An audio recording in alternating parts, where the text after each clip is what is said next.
Who will the Sixers face in the first round of the playoffs? With more on the possibilities, let's bring in Molly Sullivan. Molly? Thanks, Mark. With all the numbers and playoff scenarios in the mix, Doug Collins said, listen, we just want to continue to win and play who we're supposed to play. Molly Sullivan standing by with a very special guest. Molly? A special guest indeed. I walked with Julius Erving from the court all the way up to his suite. Never seen so many handshakes. Great to have you back in the city of Philadelphia. Thanks, Mark. Before the game, I had a chance to sit down with team owner Josh Harris. We spoke about everything from the NBA playoffs to the future of the franchise and how the Sixer fans have proven to be the best in the league. After your first three ball, I heard Lou Williams come up to you and say, and I quote, "Stand right there all night, bro. You got this." Where's your confidence level at now? Hamilton got the Bulls off to a quick start. Rose starting to heat up. How do you slow him down? Well, you win with veteran toughness, and Richard Hamilton's been in a lot of playoff games, Molly, and he's played well thus far. What's going through your mind when Dre's at the line with 2 seconds left in the game? He's making it. Doug Collins gave you guys a choice yesterday on whether or not to watch tape from Game 5. You were eager to watch and correct your mistakes. What'd you learn about your team here tonight? Congratulations on clinching the series here on your home floor. Nice work, Drew. Thank you. More on that, let's bring in Molly Sullivan. Molly? Hey, Mark and Malik, you know that Doug Collins is a coach who doesn't have a conscience when it comes to shooting. He's been telling his team all season long, especially here in the playoffs, that when you have a shot, shoot it. And the more buckets that you miss, you just keep on shooting. And the idea here is, guys, that eventually the percentages are going to even out. Case in point, we'll take a look at Drew Holiday on Sunday in Game 4. He missed 13 of his first 14 shots, saying that he couldn't buy a bucket there in the first half, but instead of pressing the panic button, Holiday stepped up in the second half, scoring 16 points, 10 in the fourth quarter alone, including back-to-back three-pointers that pushed the Sixers' lead to 7 points with 3 minutes left in the game. Now, Holiday finished by making 6 of his last 9 shots. He scored 20 points overall, grabbed 8 rebounds, had 6 assists. And I'll tell you what, guys, I talked to him pregame. He said, look, there's just something about playing at United Center that gets me even more amped up and even more focused on this floor. Of course, proving in Game 4 that he can also tap into that short memory. So tough to rattle Drew Holiday, Mark. No, we just went out there and was aggressive. Speaking of aggressive, at the half you were scoreless. Coach gave you the nod in the third quarter. You came out on fire. So Drew has come out of the locker room and he is on the floor and right now in conversation with Doug Collins. Molly Sullivan, what do you have on Drew Holiday? Hey, Mark, Drew Holiday suffered a nose laceration in the second quarter there. He received 4 steri strips. I walked with him out of the tunnel. He said, don't look at me like that, Molly. I'm tough. I'm going to get back in there. So I have no doubt we'll see him back in this game, Mark. A few more suits on the bench here tonight, but I saw you roll up your sleeves. You've been in the ear of your teammates all night long. What are you emphasizing? Just trying to give some of the guys some pointers. It's been said that the Bulls lost their heart in Game 1 when Derrick Rose went down, and perhaps even their soul with the loss of Joakim Noah in Game 3, but they certainly haven't lost their pride or their fight. Hey, thanks, Mark. We've got Benny here joining us right now as well, but Elton Brand, the former #1 overall pick for the Bulls and Rookie of the Year, he's having a nice showing here in Game 1, 19 points, 6 rebounds. Sorely needed for Chicago indeed. Dang is playing through a torn ligament in his left wrist that he suffered back in January. But on Tuesday, 24 points on 10 for 19 shooting, including 4 for 5 from the three-point range. This after scoring 17 points in Game 1, 24 total over the next 3 games. Now, Dang's game-high 24 points included 3 fourth-quarter three-pointers. 2 of those daggers late in the shot clock. And Dang has often said he's far less aggressive when Derrick Rose is on the court. Finally switching out of that gear 3 games later, guys, and away from Andre Iguodala, one of the NBA's best wing defenders. Now, Dang is averaging 20 points per game in Chicago's 2 wins and 8 points per game in the Bulls' 3 losses. Mark? Welcome to Day 3 of ESPN Road Trip to the Big Dance. I'm Molly Sullivan. And I'm Raj Nair, back at it in Vegas. A clash of 2 top 10 teams today, BYU and San Diego State. Yeah, it doesn't get much bigger than this, but we have so much to cram into the final day here in Vegas. So who's going to come out on top? ESPN Road Trip, that's who. Let's go. Now would be a good time to remind folks to make sure you stick around to the end of this ball game. We've got a good one going down here on Tarkanian Court. The road to the Big Dance once again goes through Las Vegas and right here at the Thomas & Mack, where you remain undefeated. What pleased you most about this victory? Just a credit to our defense for most of the game. Yeah, you went 10 minutes without a field goal there in the second. What was this Wyoming team doing to you? Well, first of all, Coach Shite and his staff have done a terrific job all year long. They're one of the best defensive teams in our league, and we know what challenge we have tomorrow night against a terrific New Mexico team. And with that being said, when the Scarlet and Gray hits the floor against New Mexico, are you concerned at all about the legs after this hard-fought battle? You know what? This is what we play for. Thankfully, you know, we've made it to the championship game. I can tell you're still fired up. You're ready to go, aren't you? You want to cut down those nets, huh? Yeah, I am ready. I'm ready to dance. Doesn't matter. It doesn't matter. Either way. Game on. Yep. All right, good luck tomorrow. Thank you. She is fired up. The Rams have beaten every team in the conference at least once this year, and outside of Air Force, they've also lost to all teams in the conference at least once. On the flip side, TCU has also beaten every team in the conference other than one seed San Diego State, who we now know is waiting at the finish line. So a classic 4-5 matchup. Nothing better than this, right, Bill? No player on your roster had won a Mountain West tournament game until now. So what do you take away? Wait, Jesse Carr did. He did? Yeah, I think he did. No, he did. You're right. Uh-oh. Well, you got enough to worry about, Coach. But really, what concerns you most about one seed San Diego State? On Monday, you had a pair of scissors and a ladder waiting for the guys on the floor at Viejas Arena. What went into that, and how did your guys respond to that? Well, we didn't want anybody to know about that. So we just thought that for all they've done. Well, there's a number of big-time banners and jerseys hanging from the rafters right now. One thing that the men in the Scarlet and Gray have never been able to do is reach that 1,000 points, 1,000 rebounds in their career. So score another one for the ladies, Ann. Love that, Molly Sullivan. Kind of defense, I'm very pleased. Drew Gordon, somewhat of a quiet night. He, of course, was coming off his 15th double-double of the season. What do you need to do to get him going? Well, I thought he just got off to a slow start in the first half. Kendall was really solid start to finish. 123 wins for you at New Mexico, the most by a coach. But what do you got to improve for that first Mountain West tournament title, Coach? Just got to keep getting better. The whole key is win in advance. Coach said we need to be better defensively. Keep them off the free throw line. And in those closeouts, you can't hold them. The huddle, I heard you tell your team you got to do what you got to do. So what needs to be done in the second half to extend this lead?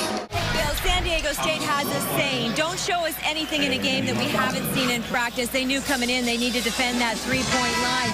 But don't be surprised if we see Stevens play a little bit more in this half. They're looking for more offensive rebounding. He also said that we're doing a terrible job on ball screens, and we should see Tim Shelton step up in this first play here if everything goes as planned, Bill.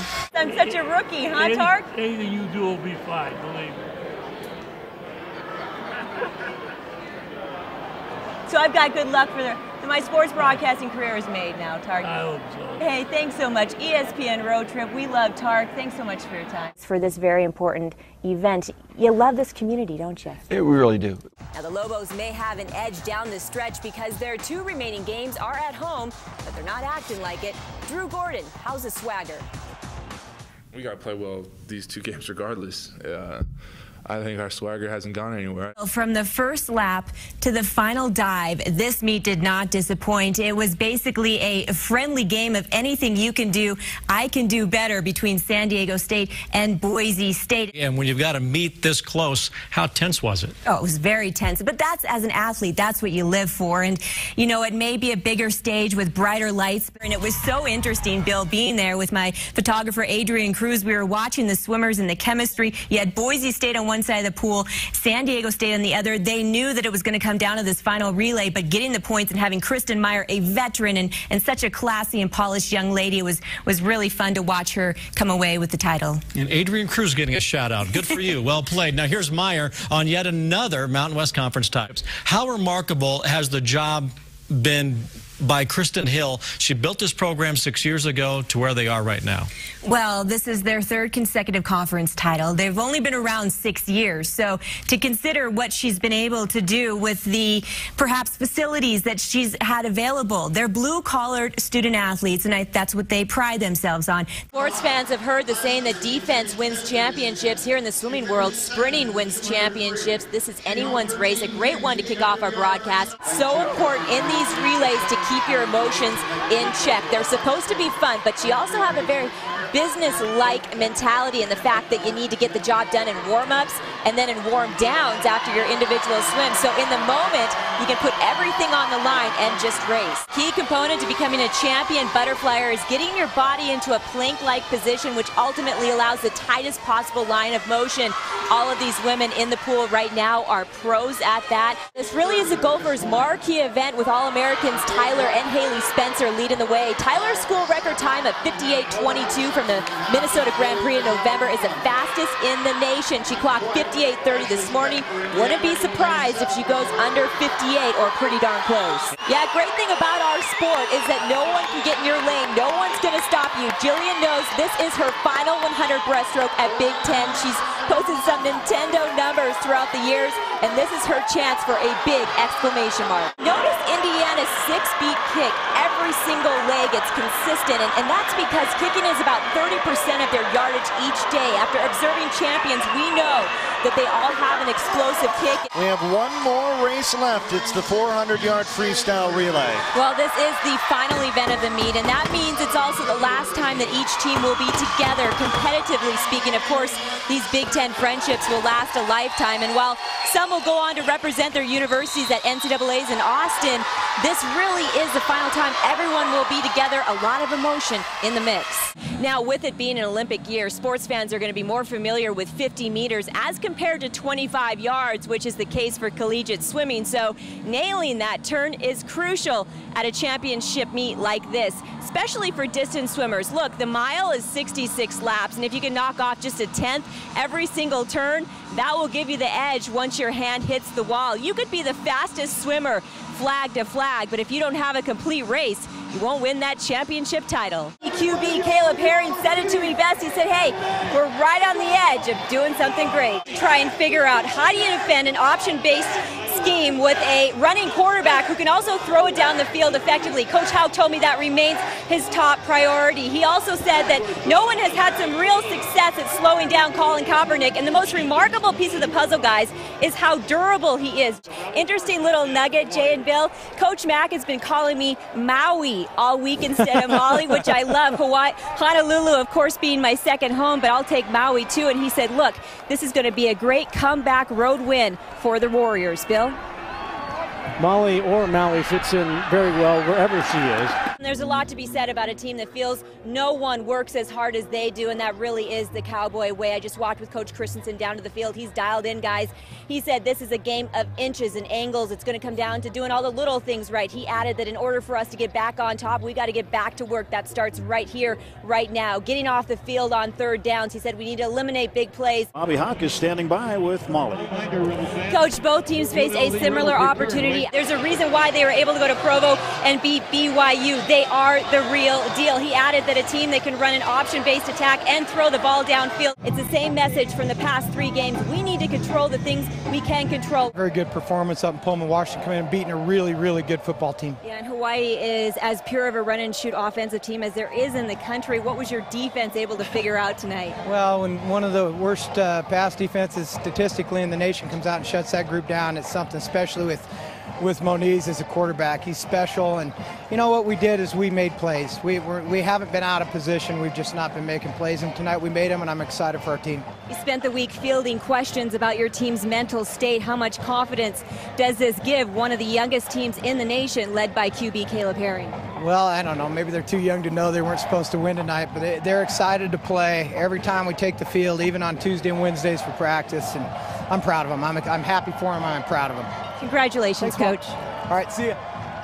Well, and we should note that you still hold the NCAA record for most receptions in a game. It all went down right here at Sam Boyd Stadium against Idaho in '94. 23 catches for 363 yards. Small movements in the pocket at 6'5". Sometimes things can get elongated back there. They took off his pads earlier this week for some individual drills, working on his footwork, guys. And Thomas told me he just needs to settle down out here tonight. The rest will fall into place. Sorry.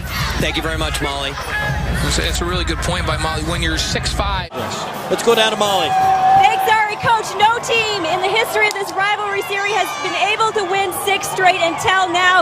Can you measure the importance of this performance tonight? Well, it's pretty neat. You know, it's a rival game. It's a big game in the state, and Our seniors have never lost to UNLV. That's a special deal for us, and they're writing some history this year. That's pretty neat. How about this energy? In your 39 years at Nevada, 26 years as head coach, you've had a number of talented quarterbacks.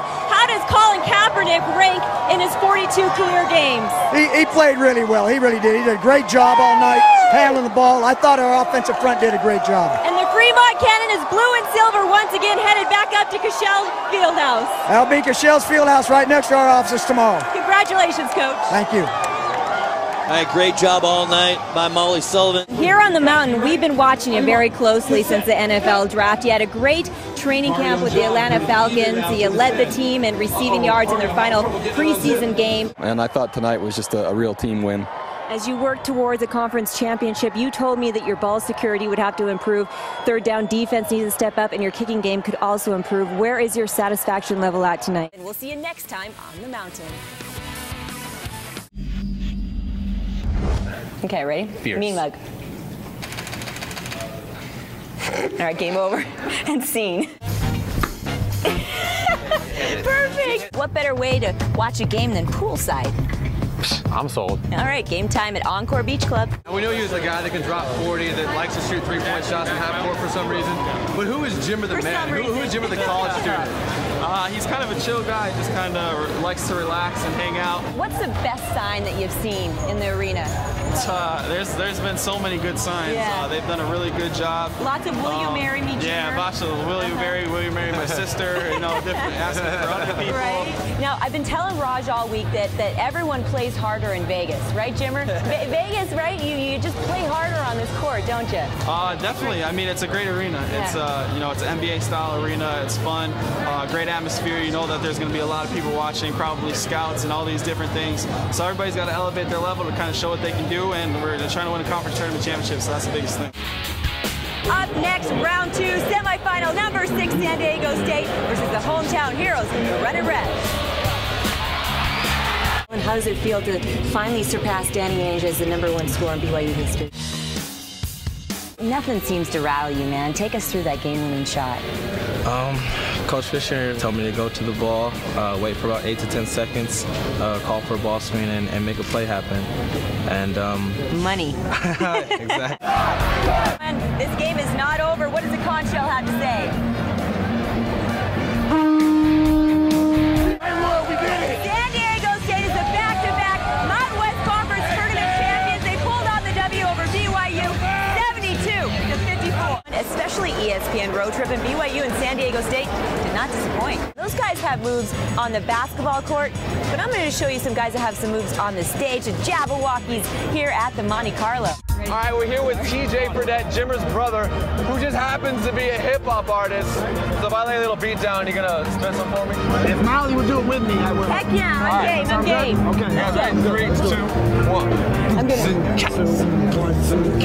allow me to paint you a picture that's so graphic. 68 teams played out in the bracket. After all the blood, sweat, tears, and the madness, it all comes down to this March Madness.